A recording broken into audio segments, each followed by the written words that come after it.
Welcome to the first lesson of Module 1 of the first training program dedicated to introspective skills. In this lesson, we'll focus on the definition and dimensions of self-awareness. Enjoy! Let's begin with a foundational question. What is self-awareness? Psychologists have studied this concept for decades, recognizing it as a core component of human consciousness, emotional intelligence, and personal development. One of the earliest and most influential definitions comes from Wicklund's theory of objective self-awareness, 1975.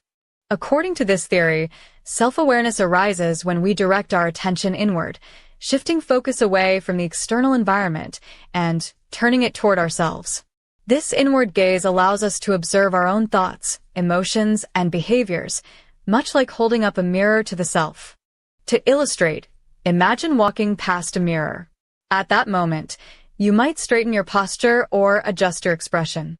This fleeting awareness of how you appear is an example of state self-awareness, a temporary, situational awareness triggered by something in the environment. It doesn't last long, but it can influence how we act in a given moment. In contrast, some individuals consistently evaluate their behaviors, reflect on their values, and ask themselves why they feel or act a certain way. This consistent pattern of introspection refers to trait self-awareness, a more enduring and habitual tendency to be self-reflective. This distinction between state and trait awareness is crucial.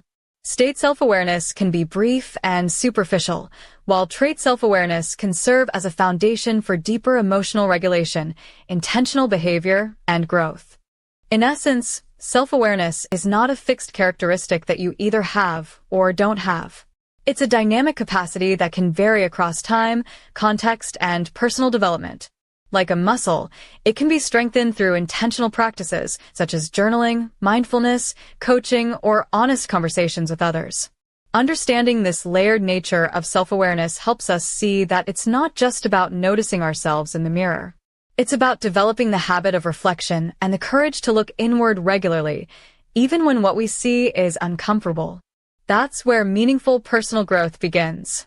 Tasha Eurich, an organizational psychologist and leadership researcher, has expanded our understanding of self-awareness in a profound and practical way.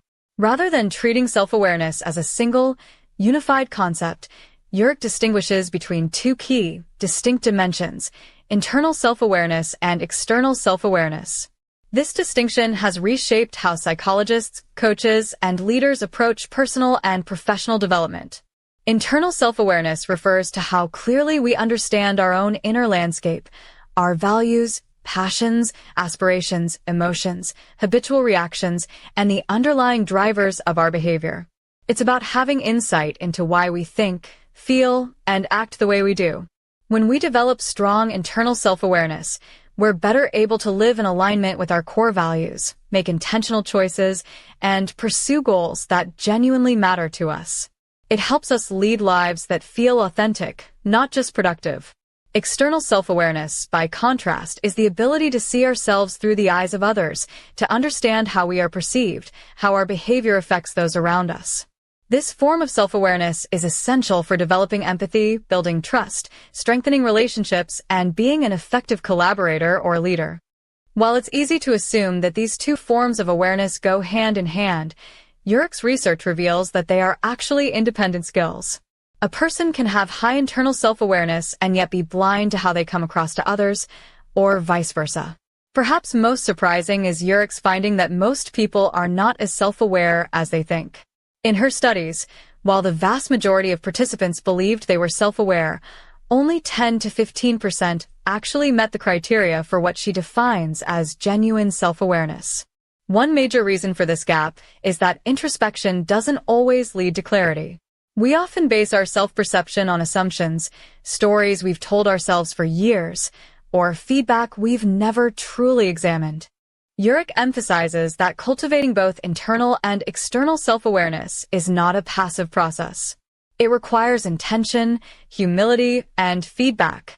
Internal self-awareness can be developed through personal practices like journaling, mindfulness, reflective questioning, or identifying our core values. External self-awareness, on the other hand, grows through more relational practices, asking for 360 degrees feedback, engaging in honest dialogue with trusted peers, and remaining open to perspectives that may challenge our self-concept. Let's take a moment to bust some common myths about self-awareness, because misconceptions can often prevent us from fully embracing its power. 1. Self-awareness is the same as overthinking. This is one of the most frequent misunderstandings. While both involve looking inward, they're fundamentally different in purpose and outcome. Overthinking, especially when driven by anxiety, fear of failure, or perfectionism, tends to spiral into rumination, a mental pattern that is draining and immobilizing. In contrast, self-awareness is rooted in constructive, intentional reflection. It's about observing our thoughts, feelings, and behaviors objectively, without harsh judgment. 2. Self-awareness is fixed. You either have it or you don't. Another common misconception is that self-awareness is some kind of innate trait. But the truth is that self-awareness is a skill. Like emotional intelligence or resilience, it can be learned, practiced, and strengthened over time. Regardless of your starting point, you can become more self-aware through intentional strategies and consistent effort. 3. Self-awareness means constantly analyzing yourself. Some people avoid self-awareness because they equate it with obsessing over their every thought, feeling, or flaw. But true self-awareness isn't about micromanaging your inner world. It's about developing moments of clarity that help you understand your patterns, motivations, and values, not tracking your every move. The goal isn't to obsess over everything you do, it's to gain enough insight that you can make conscious, intentional choices in the moments that matter most. 4. Self-awareness is only about identifying weaknesses. Because self-awareness often involves self-reflection and feedback, many assume it's primarily focused on uncovering flaws. While identifying blind spots and growth areas is part of the process, true self-awareness also means recognizing and owning your strengths.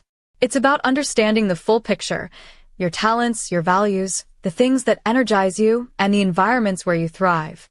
This balanced view empowers you to build confidence and lead with authenticity, not just fix problems. Journaling is one of the simplest yet most powerful tools for developing self-awareness. By journaling, you can notice patterns, challenge assumptions, and see yourselves more clearly.